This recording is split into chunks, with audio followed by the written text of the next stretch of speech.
After months of negotiations between the U.S. and Japan, a trade agreement has now been reached. According to the details shared by President Trump on social media, Japan will open markets to U.S. autos and rice with a promise to invest $500 billion in the U.S. In exchange, the new tariff rate on Japanese exports to the U.S. will be 15% lower than the 25% that he threatened. And agreements with the Philippines and Indonesia were also announced yesterday. So far, 3 potential new deals ahead of the president's August 1st deadline.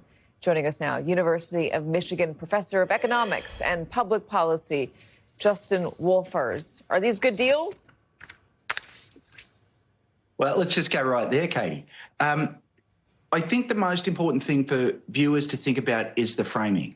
So if you began by saying the tariff on Japan has gone from 25% to 15%, it would feel like he'd negotiated a great deal. That's not what happened here. Remember, the tariff here is the tax that Trump imposes on Americans. He's reduced that tax from 25% in his threats to 15%, but actually that tax before Trump, way back in January, was about 2%. So what the biggest thing Trump has done is he's raised taxes on Americans who import goods from Japan from 2% to 15%. What did he get in return? Well, a little bit of market access opening in Japan. There's a belief in some circles that the reason the Japanese don't buy American cars is because of tariffs.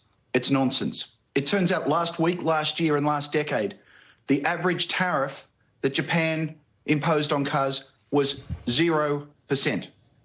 The reason we don't sell a lot of cars in Japan is the Japanese like small cars, Americans make big cars.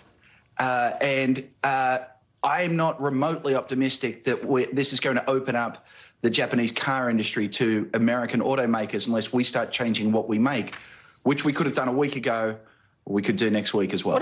What about rice? Is Japan going to be buying rice from us? Do they need to buy rice from us? Okay, so this is how you fool a president who doesn't understand economics into thinking he's won something.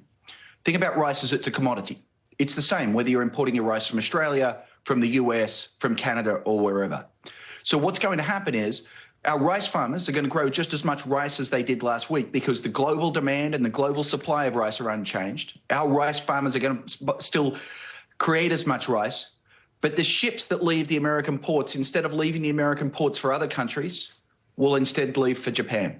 It's not really going to have any major impact at all on the demand for American rice because American rice is the same as other rice. What about the $550 billion commitment to invest in the United States?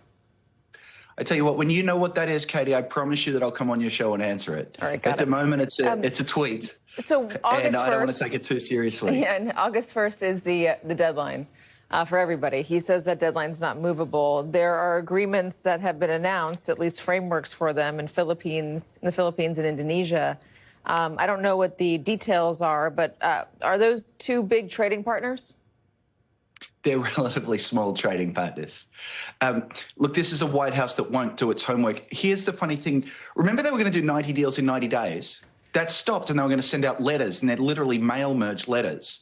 Well, in the first week of sending out letters, they sent out 25 letters.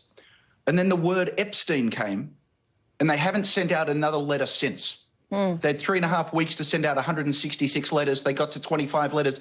And as far as I can tell, they got bored of American trade policy and have just stopped doing it. I like asking you simple questions because I always get love the reaction to them. Justin Wolfers, thank you so much, as always, for being here.